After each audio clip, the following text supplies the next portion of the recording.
안녕하세요. 인포마켓 강용훈 대표입니다. 전국이 어지러운 가운데 모처럼 반도체주가 반등을 하고 있습니다. 중국 은하은행이라고 그러죠. 중국 은하은행의 자회사인 CGSI에서요, 한미 반도체 보고서를 냈는데, 이제 그런 영향 덕분에 이제 주가가 반등을 하고 있습니다. 반도체주들이 다 반등을 하고 있는데요. 이 시점에서 내년에 HBM, TAM이라고 하죠. 시장 규모. 요즘에는 TAM이라는 단어를 많이 쓰는데, 어쨌든 시장 규모를 통칭한다, 이렇게 말씀드릴 수 있습니다. 좀 다른 의미긴 한데, 어쨌든 시장 규모가 내년에 어떻게 되느냐, 이거를 이제 이야기할 때가 됐죠. 이게 모건 스탠리에서 어제자로 나온 보고서에서 내년에 시장 규모를 예측을 한 겁니다. 23년에는 41억 달러, 24년 올해에는 168억 달러로 추산을 했고요. 내년에는 383억 달러로 예상을 했는데, 이게 이제 저는 잘못됐다고 보는 거죠. 제가 이제 전화를 열심히 돌려가지고 물어본 결과, 내년에 시장 규모가 500억 달러가 넘을 수도 있습니다. 500억 달러 안팎 정도 되는데요. 왜 그런가 하면은 SK 하이닉스가요, 300억 달러 플러스 알파입니다.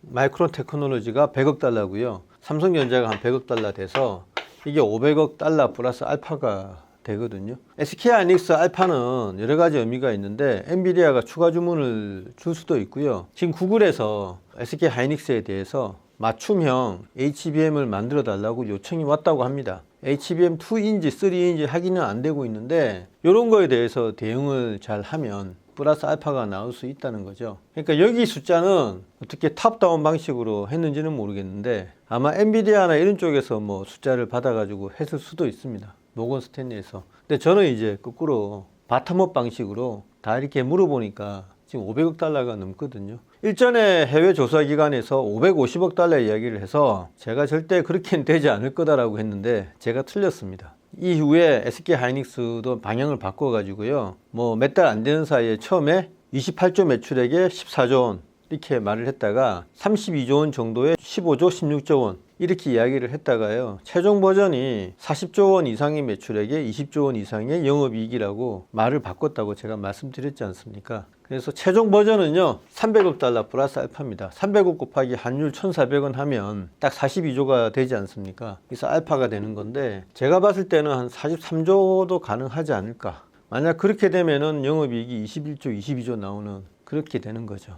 그래서 요 템을 바탕으로 SK 하이닉스의 내년도 매출액하고 영업이익을 굉장히 보수적으로 모건 스탠리가 추정을 했는데요. 이거는 전제 자체가 저하고 완전히 다르기 때문에, 저는 SK 하이닉스의 내년도 영업이익을 37~8조 원 정도 된다고 보고 있습니다. 레거시가 맛이 가더라도 HBM 쪽이 너무나 고성장을 하고 있어서 이런 수치가 가능하다고 이야기를 하고 있는 거죠.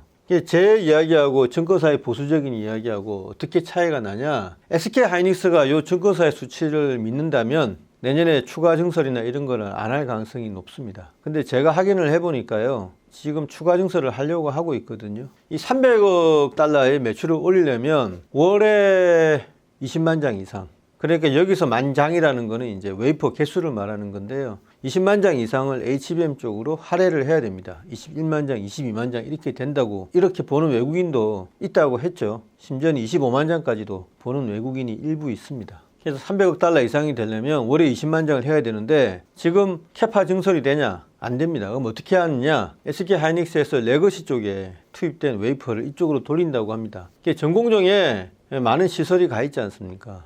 그거를 HBM용으로 돌린다고요. 그래서 좀 더 많은 여력을 HBM 쪽에 쏟아붓겠다. 그러면 전공정은 그렇게 해결이 되는데, 후공정은 어떻게 되느냐? 여기서 말하는 후공정은 어드밴스드 패키징 말하는 거죠. HBM 만들기 위해서는 TSV도 뚫어야 되지 않습니까? 그런 거를 다 통틀어서 어드밴스드 패키징이라고 하지 않습니까? 어드밴스드 패키징 공장이 이천하고 청주에 있는데, 그게 지금 병목이라고 합니다. TSMC 쪽은 지금 코어스 증설에 대해서는 예전에는 의구심이 있었는데, 지금은 SK 하이닉스조차도 별다른 의구심을 가지지 않더라고요. 그 이야기는 SK 하이닉스의 어드밴스드 패키징 부분, 그러니까 TSV나 뭐 적층하는 본딩 부분, 이 부분만 병목이 없으면 순조롭게 HBM 공급이 늘어날 수 있다는 이야기입니다. 그래서 이 병목 현상을 해결하기 위해서 이천하고 청주에 엄청난 돈을 추가로 투입을 해야 된다. 외국계 증권사에서는 더 해야 되는 것 아니냐, SK 하이닉스에서. 지금 311 하면요, 시장 분할 비율이 6대 2대 2가 됩니다.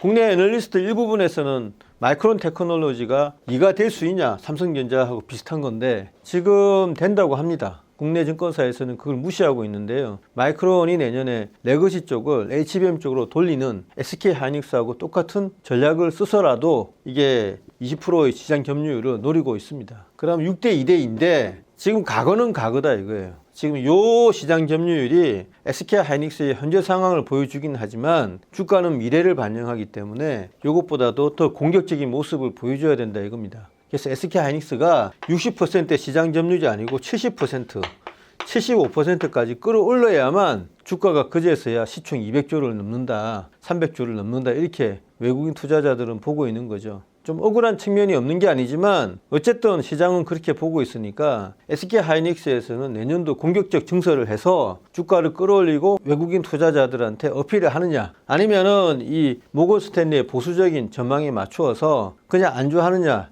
양갈래에 선택이 지금 놓여져 있다고 할 수 있겠습니다. 저는 500억 달러 이상이 나올 수 있다고 보는데 그러면은 지금 SK하이닉스는 굉장히 공격적으로 나가야 되겠죠. 압살을 해야 되는 겁니다. 지금 삼성전자는 약간 질이 멸렬해 있지만 어쨌든 떠오르는 마이크론 테크놀로지를 견제하기 위해서 미친 듯이 투자를 해서 경쟁자를 압살해야만 주가가 시장에서 재평가 받을 수 있다고 저는 생각을 합니다. 이게 지금 25년도는 이런데 만약에 26년도는 어떻게 되겠습니까? 만약에 SK하이닉스가요 그대로 한 6위에 머무르고 마이크론 테크놀로지가 3 정도 되고 삼성전자가 1위 돼버리면 격차가 좁혀지잖아요. 아니면 SK하이닉스가 5.5가 되고 얘가 3.5가 되면 격차가 더 좁혀지는 것 아닙니까? 26년도에 시장 점유율이 굉장히 중요하거든요. 이 세 회사 간에 주가에 엄청나게 영향을 줄 겁니다. 그래서 HBM 시장에서 삼국지인데 누가 영토를 더 많이 차지하냐에 따라서 주가 향방이 드라마틱하게 바뀔 수 있는 만큼 경영진들이 잘 판단을 해야 되겠죠. 보수적인 증거사를 믿을 거냐, 자체적으로 집계한 시장의 어떤 에스티메이트를 믿을 거냐, 잘 판단을 해서